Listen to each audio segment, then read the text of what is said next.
Hello. Hello, hello. All right, I got to try this again. I made it 4 minutes in and I had some issues with my internet. I refuse to get Starlink, and we are city country out here, so our internet is not the best. So I'm going to try this one more time. And if it cuts out, I give up. We're still in the shadow of Mercury retrograde and whatever. So, blah. The moon's almost full. It's gorgeous. Gemini, which is supposed to be pretty revealing for me for something. So we'll see what happens. Which is funny because day 35 is what we are on in the Ritual of Light 44-day transformation journey. Day 35 is the completion of the fourth turn of the Enneagram and the pause before stepping into the final Enneagram journey. So this is Chronos time point 9, and we're at Kairos time point 1. So this is the moment where an identity completes and another one begin. There are moments in life when your identity shifts instantly. For example, and they're not all this large, but just for metaphor's sake, you give birth and all of a sudden you're a mother. You finally you cross your first finish line and suddenly you are a marathon runner, or you finally reached a summit on a mountain you've always longed to climb. And from that moment on, you are someone who has climbed that mountain.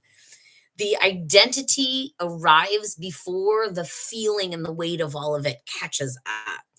And that is where I am today.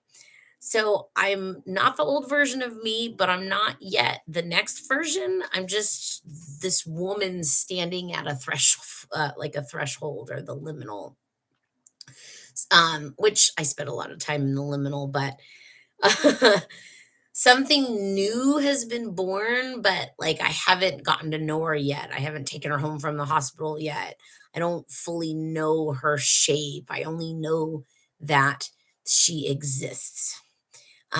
Today is about that moment in the process. This is the afterbirth, the before homecoming, the quiet, exhausted liminal space where identity is real and it's raw, but it's not yet familiar.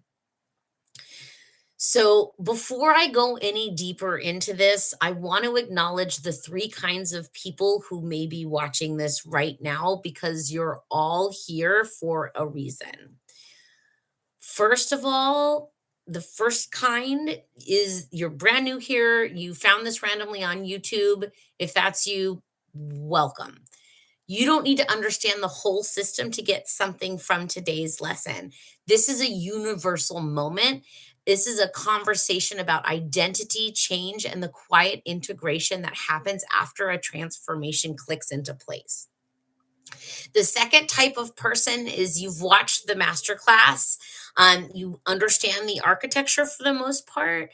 You know, you've seen the condensed masterclass as well. So that you know the double enneagram, the spiral mechanics, the shock points in the enneagram, and Kairos and Chronos time.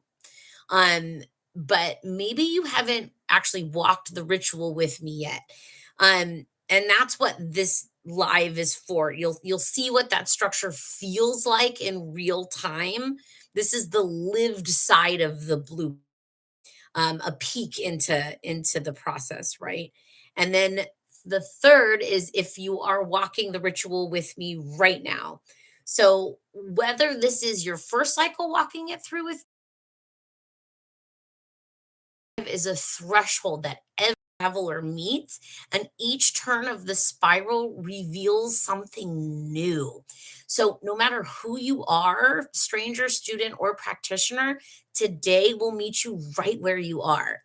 Day 35 is the neutral point and the choice to move forward. So, it doesn't require mastery, it only requires presence. And if you are really been tracking this with me in Chronos time, you might notice something. Just full disclosure, today should be day 36. I did miss a day. Whoops. But instead of spiraling into shame, urgency, I just let it be, okay? Because the Enneagram, it's not a rigid staircase. And if missing a single day could destroy the 34 other days of transformation, then the system would be flawed. And it's not, it's the face of God. So Chronos tracks the days, Kairos tracks the alignment, and I am still aligned. Shit happens. I was traveling, I was with my family, I was exhausted, and I chose grace. And if you need to hear this from someone at some point, like, you're allowed to be human. We all are. All right. So I want to talk about this point, this point 9 to 1, the very top of the Enneagram. So, this moment, this is the in between identity, and it reminds me a lot of the Fool in tarot, more esoterically speaking. So, esoteric is internal, exoteric is the 3D out, if, which I'm assuming you know most of this kind of talk. But if you don't, I have lots and lots of videos on things, and ask questions. I'm happy to answer them. So, anyway, and I'm not talking about like a caricature, like a jester or a silly traveler or anything like that. I'm talking about the fool in the deck of tarot. It's zero, right? The fool is both naive and wise because the new world hasn't been lived yet. And but they know that no matter how old, wise, or experienced you are, a new reality always makes you a beginner. So,